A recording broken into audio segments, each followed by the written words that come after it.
Hello, everyone. This is Dr. Vocal, and we are working on Habit 2 today. Habit 2 will have 2 videos.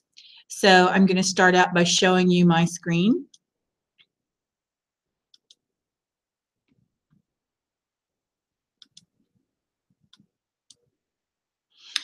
And we're going to talk about Habit 2, which is begin with the end in mind. So the quote today is a very famous one from Alice in Wonderland. Alice says, "Would you tell me, please, which way I ought to go from here?" "That depends a good deal on where you want to get to," said the cat. "I don't much care where," said Alice.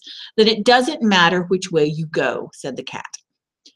So the idea behind this quote is that you have to understand where you want to get to before you can actually take steps to get there. You have to begin with seeing where you want to go.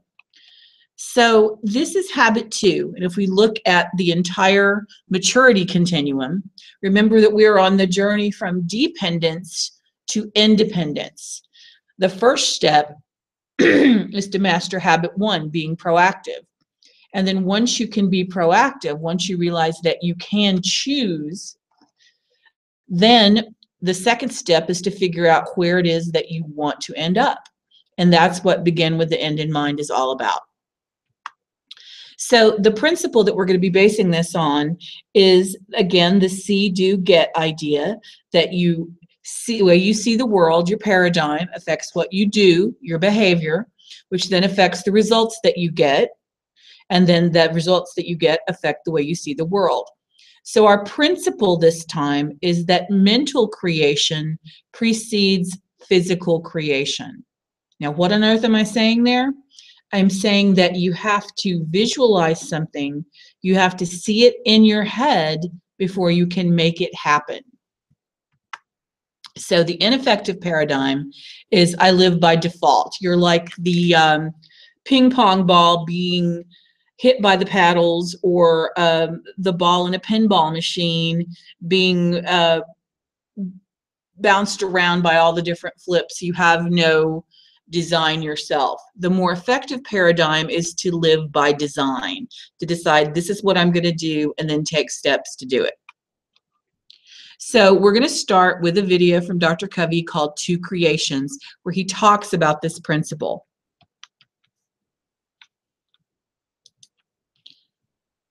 So here we go. This is Two Creations.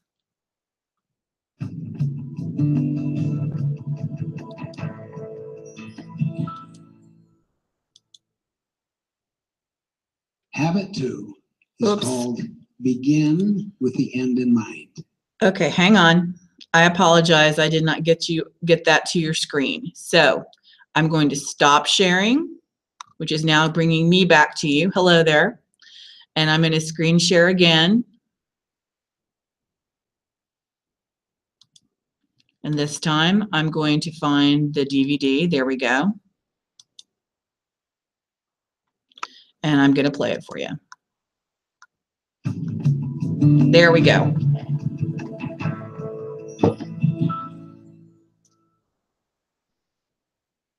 Habit 2 is called begin with the end in mind. All things are created twice. Look at this lovely setting here, this building.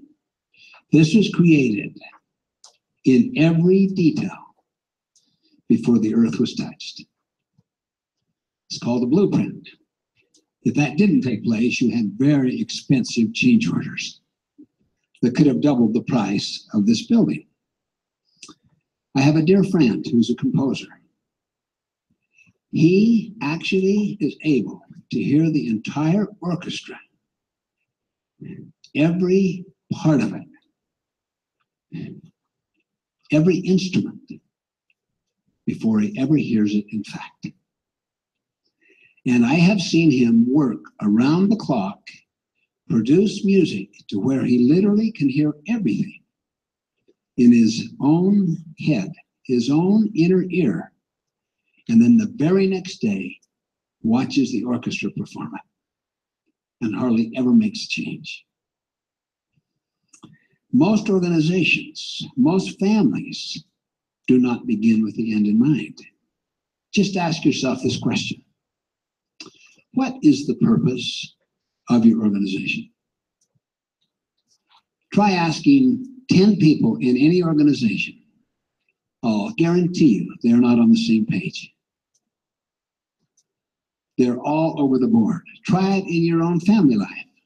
Next time you have dinner with your loved ones, just look around and say, what is the purpose of our family? And see what they say. They'll think you flipped out. They'll think you're trying to apply business stuff in a family setting, like developing a family mission statement. I don't care what words they want to use. If you do not consciously direct the first creation, I'll guarantee you, it will be directed by your history, by your habits, by your moods, by your autobiography.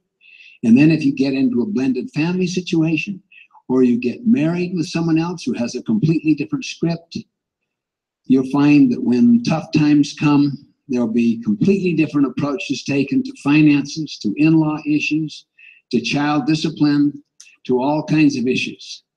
That's why it is so basic and so foundational to always start every endeavor with a clear sense of purpose. Where do we want to end up? Even a meeting. Where do we want to end up? What feeling do we want to end up with? Not just an improved decision, but a commitment to that decision. And if you can get people together on the same page about the concept of ending up with a better decision, a solved problem, and a great feeling that unifies the stakeholders, you watch how that beginning with the end in mind affects the totality of everything that happens in that meeting. Even your own life. What epitaph would you like to have on your tombstone? I mean, begin your whole life from now with the end in mind. If you can do that and deeply feel it inside to where it really taps into your passion, you will find that that vision will be actualized. It will come to pass because it will cause a kind of almost conscious and unconscious serendipitous power of all things working together to accomplish that end. That's the power of beginning with the end in mind. And only proactive people can do that, because reactive people are a product of their history. They live out of their memories. Beginning with the end in mind is living out of your imagination and out of your conscience and out of your self-awareness and then out of your willpower to make the second creation follow the first one. Okay. Well, I'm going to stop sharing my screen. So here I am back again. Hello. And so the idea there is that you have to visualize, you have to decide where you're going before you can actually take steps to get there. So the next section, the next video is going to be all about how you make that happen. So I'll see you in the next video.